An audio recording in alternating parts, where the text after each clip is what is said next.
Sénégalaises, Sénégalais, mes chers compatriotes, nous voici au terme d'une année exigeante, une année d'efforts qui appelle un regard lucide sur le chemin parcouru et une parole claire sur celui qui s'ouvre devant nous. Ce moment est d'abord celui de la reconnaissance. Reconnaissance envers nos forces de défense et de sécurité qui accomplissent leur mission avec professionnalisme, discipline et un sens élevé du devoir. Reconnaissance envers nos autorités religieuses et coutumières, gardiennes de l'équilibre social, de l'apaisement des consciences et des valeurs qui fondent notre vivre ensemble. Reconnaissance aussi envers les Sénégalaises et les Sénégalais d'ici comme de la diaspora. De votre bravoure, de vos mains, de votre intelligence et de votre patience, naît chaque jour cette force tranquille qui fait tenir la nation et éclaire son avenir. Mes chers compatriotes, le serment que j'ai prêté devant la nation et devant Dieu engage ma conscience et ma responsabilité au plus haut niveau. Il exprime mon devoir de respecter la Constitution, de protéger la République et de servir avec la même exigence chaque Sénégalaise et chaque Sénégalais. Cette fidélité au serment s'accorde avec une fidélité tout aussi essentielle, celle qui lie notre action au projet de transformation que nous avons porté devant le peuple. Ce projet fondé sur la justice, la souveraineté, la transparence, l'équité et la dignité humaine reste la boussole de nos choix. J'y demeure attaché avec la même constance dans l'esprit du Djoub, Djoubal, Djoubanti. L'année qui s'achève aura été pour notre pays un moment de vérité. Elle a mis au jour des déséquilibres profonds, révélé l'ampleur des défis accumulés et rappelé l'exigence de redresser l'État avec sérieux, méthode et transparence. Un travail approfondi a été mené à l'interne et avec nos partenaires afin d'établir un diagnostic partagé et de dessiner des solutions durables. Dans le même mouvement, des avancées concrètes ont été réalisées. La continuité de l'État a été assurée, les services publics renforcés et les secteurs les plus vulnérables accompagnés. La baisse progressive des prix des produits essentiels s'est traduite par un allègement réel du coût de la vie. Les mesures de réduction des prix de plusieurs produits essentiels ont représenté 342,5 milliards de francs CFA d'économies pour les ménages en 2025. Cet effort se poursuivra en 2026. Je tiens à cet égard à saluer l'engagement du Premier ministre Ousmane Sonko et de l'ensemble du gouvernement. L'amélioration progressive de l'environnement des affaires, l'intensification de notre diplomatie économique et la tenue du Forum Invest in Sénégal ont renforcé la crédibilité du pays et consolidé son positionnement comme une destination d'investissement fiable et attractive. Mes chers compatriotes, la décision politique de porter le registre national unique à 1 million de ménages a rendu l'action sociale plus juste et plus efficace en orientant les appuis vers celles et ceux qui en ont réellement besoin. Cette exigence d'équité s'est prolongée par un soutien accru à l'autonomisation économique des femmes et des jeunes, avec l'émergence de 1060 coopératives productives solidaires. Dans le domaine de la santé, le gouvernement a constamment cherché à améliorer le quotidien des familles. Des structures de proximité ont été ouvertes ou réhabilitées, les plateaux techniques renforcés, le SAMU rapproché des terroirs et des maternités mises à niveau. Cet effort s'est traduit en 2025 par l'ouverture de 34 postes de santé et le déploiement de 76 ambulances médicalisées. Ce Son nombre sera porté à 112 ambulances médicalisées en 2026. L'année 2025 a également marqué des progrès décisifs dans le champ productif, notamment grâce à la mise à disposition d'équipements appropriés et d'intrants suffisants aux acteurs agricoles. Dans les campagnes, la production céréalière a dépassé 2 500 000 tonnes, tandis que la filière arachidière a retrouvé une dynamique porteuse. L'industrie a connu un tournant avec la relance de la Sonacos, après 2 années d'arrêt, recréant plus de 2300 emplois directs. Cet effort se poursuivra en 2026 grâce à une dotation de 25 milliards destinée au renouvellement de l'outil de production. À l'échelle nationale, plus de 8 000 petites et moyennes entreprises ont été accompagnées, permettant de consolider ou de créer près de 130 000 emplois directs et indirects. Mes chers compatriotes, préparer l'avenir signifie aussi investir dans la jeunesse et dans le savoir. 2401 salles de classe ont été livrées, accompagnées de 1389 blocs administratifs, 1112 blocs d'hygiène et 92 km de clôture sécurisés. 2000 enseignants ont été recrutés dans les zones prioritaires et plus de 500 enseignants-chercheurs vont rejoindre les universités, les instituts supérieurs d'enseignement professionnel et les écoles supérieures. 8 nouveaux ISEP vont renforcer l'accès à une formation professionnelle supérieure de qualité, tandis que les réformes des curricula, l'intégration des DARA dans l'éducation nationale, la réorientation vers les sciences, les technologies et les formations professionnelles et numériques vont accompagner cette transformation. Enfin, les infrastructures ont continué de transformer la vie quotidienne. Près de 280 km de routes ont été livrés. Plus de 100 km de pistes rurales ont reconnecté 86 localités. Et l'accès à l'eau potable comme à l'électricité s'est élargi, avec 831 799 concitoyens qui ont eu pour la première fois accès à l'électricité. Ces résultats, parmi d'autres, rapprochent les familles, soutiennent l'activité économique et redonnent souffle à des zones longtemps enclavées. Mes chers compatriotes, l'année 2025 a été celle de la rigueur et de la résilience, ainsi que celle de la consolidation de la transparence et de la vérité dans notre démarche. Grâce à une réduction drastique du train de vie de l'État, à une gestion plus exigeante, à la renégociation des contrats et à la rationalisation de plusieurs niches, l'État a dégagé plusieurs ressources qui seront intégralement consacrées aux investissements prioritaires de 2026. L'année qui s'ouvre sera ainsi celle de la relance effective de l'investissement public. Dans l'éducation, afin d'accélérer l'éradication des abris provisoires et améliorer les conditions d'apprentissage, 29 milliards sont prévus au titre de l'année 2026, sur un budget global de 62,8 milliards destiné à la construction et l'équipement de 2500 salles de classe, 300 blocs administratifs, 50 000 mètres linéaires de clôture et 480 blocs d'hygiène, entre autres.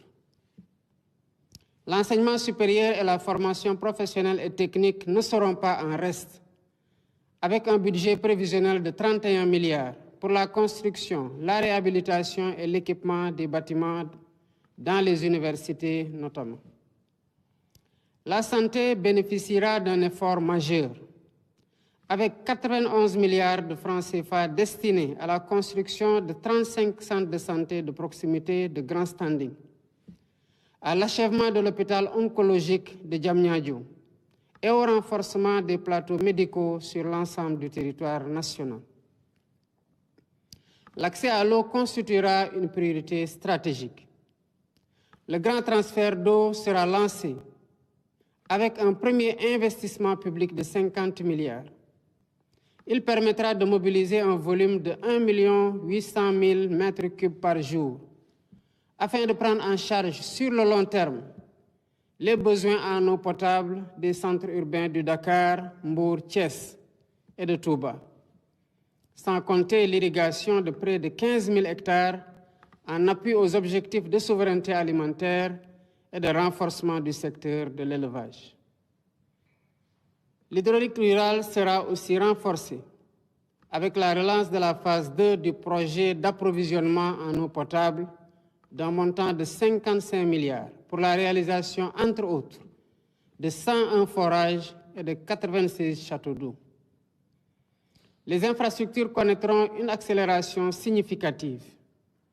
Plus de 100 milliards seront engagés pour les routes, les aménagements urbains et les équipements structurants, y compris ceux liés aux Jeux olympiques de la jeunesse Dakar 2026. Les programmes PUDC, Puma et Promoville disposeront de 51 milliards pour renforcer les services de base et désenclaver les territoires.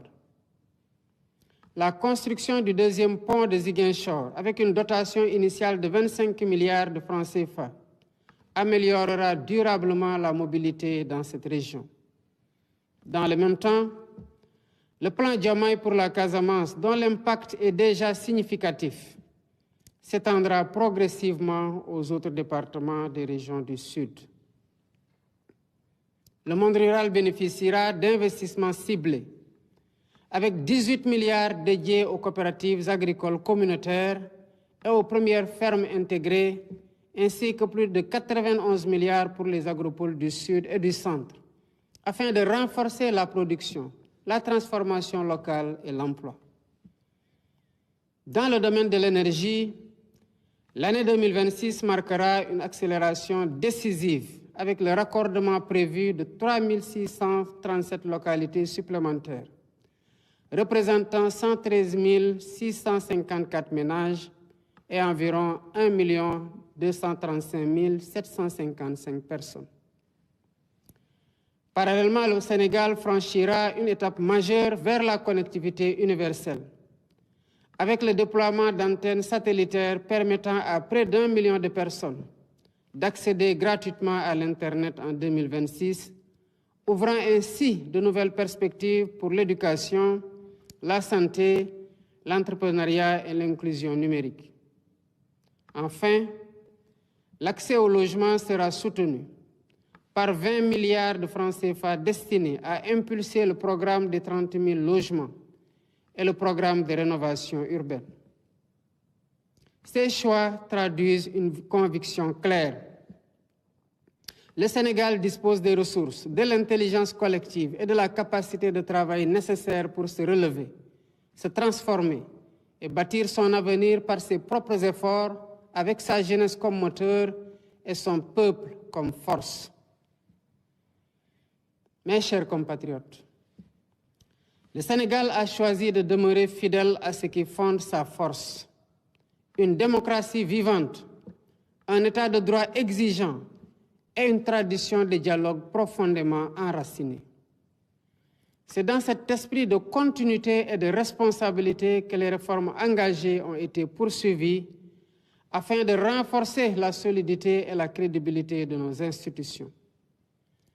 L'Office national de lutte contre la corruption a été installé à l'issue d'un appel à candidature ouvert et transparent, selon un principe désormais étendu à plusieurs autres entités de la République pour consacrer la compétence, l'intégrité et le mérite comme critères de gouvernance publique. Dans la même dynamique de réforme, les comités ad hoc issus des assises de la justice et du système politique ont achevé leurs travaux. Ils ont permis de poser les bases d'une traduction juridique des recommandations consensuelles formulées dans un esprit de refondation. Fidèles à l'engagement de consolider durablement l'état de droit, les projets de textes relatifs à la révision de la Constitution, à la Cour constitutionnelle, au Conseil supérieur de la magistrature, à la Commission électorale nationale indépendante, ainsi que le projet de code électoral, seront présentés en Conseil des ministres et transmis à l'Assemblée nationale au courant du premier trimestre 2026. Les autres réformes s'inscriront dans un agenda d'adoption cohérent, aligné sur la durée du mandat et le rythme de la nation. Mes chers compatriotes, sur la scène africaine et internationale, le Sénégal a poursuivi son œuvre de paix, de solidarité et de coopération. Il a renforcé ses alliances sur le continent, consolidé sa contribution à la prévention des risques sécuritaires et porté une voix claire en faveur d'un multilatéralisme inclusif et plus efficace au service de l'humanité.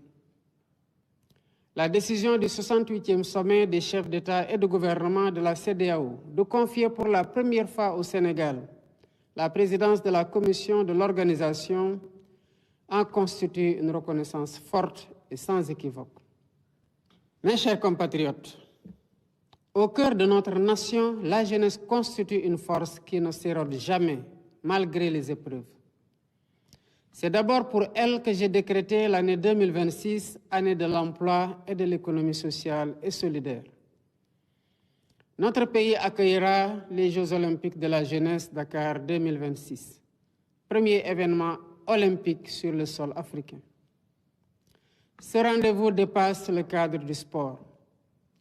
Il est un symbole de confiance, de capacité et d'ouverture. Il nous appartient d'y montrer avec exigence ce que le Sénégal sait offrir au monde, à savoir une jeunesse disciplinée, un peuple hospitalier et une nation capable de tenir ses engagements. Mes chers compatriotes, la haute charge que vous m'avez confiée me prescrit une hauteur d'esprit que j'entends garder en toutes circonstances. Je continuerai donc à remplir cette mission avec humilité, écoute et lucidité. Rien ne m'en détournera. Rien ne primera sur l'intérêt général. Rien ne sera jamais placé au-dessus de la paix, de l'unité et de l'intégrité du Sénégal. La République ne nous demande pas d'être parfaits. Elle exige de nous la sincérité des intentions, la loyauté des engagements et la constance dans l'effort commun. Je sais combien les attentes sont fortes, mais vous avez refusé la résignation et choisi l'espérance et l'action pour la transformation de notre Sénégal. Mais avant de conclure, mes chers compatriotes, je veux dire avec force qu'aucune violence n'est tolérable dans la République, en particulier celle faite aux femmes. Les féminicides et toutes les atteintes commises contre les plus vulnérables. L'État poursuivra sans relâche la prévention, la protection des victimes et la sanction implacable des auteurs, afin que la dignité, la sécurité et la vie soient garanties à toutes et à tous. Que l'année 2026 apporte la santé, la paix des esprits et l'harmonie dans tous les foyers. Je vous souhaite à toutes et à tous une bonne et heureuse année 2026. Que Dieu bénisse le Sénégal et l'Afrique. Vive la République, vive le Sénégal. Mbokki Sénégal, gannaaw bu ñu Yàlla mayee ñu génne